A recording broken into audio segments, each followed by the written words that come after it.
לסיגל הגעתי אחרי המלצות ממדריכות פילאטיס שמלמדות היום בסטודיו השונים. והגעתי לסטודיו אינטימי ובוטיקי.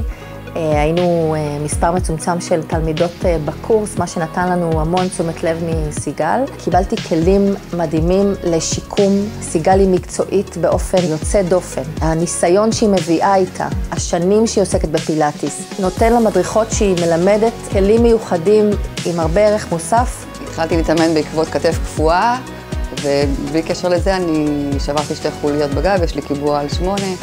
ופשוט גיליתי עולם שלם ששינה את חיי מקצה אל קצה. ואז החלטתי שזה עשה לי כל כך טוב, אז רציתי ללכת ללמוד כדי לעשות טוב גם לאנשים אחרים.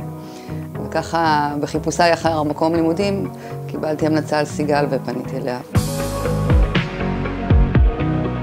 זה קורס של 8 חודשים שהוא אינטנסיבי ומקיף מאוד על כל 5 המכשירים של פילאטיס. כל אחת מהמדריכות יוצאת עם אוסף ומחסן של תרגילים שנותן לה כלים להמשך הדרך, ללימוד המתאמנים השונים. הקורס היה מאוד מעמיק מבחינת הידע והקפדה על דיוקים של ביצוע תרגילים ואיך באמת לגשת למתאמנות.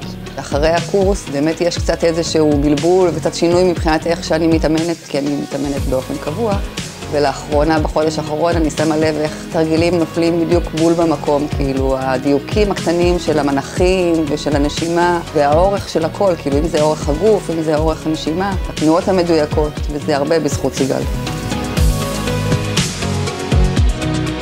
במהלך השנים לימדתי בסטודיו שונים, והשנה יצאתי לדרך חדשה ופתחתי עסק מקצועי, והדרך הזאת הייתה לי בהתחלה מאוד מאוד מפחידה, מכיוון שאני בעצם אהיה אחראית בעצמי למתאמנים השונים.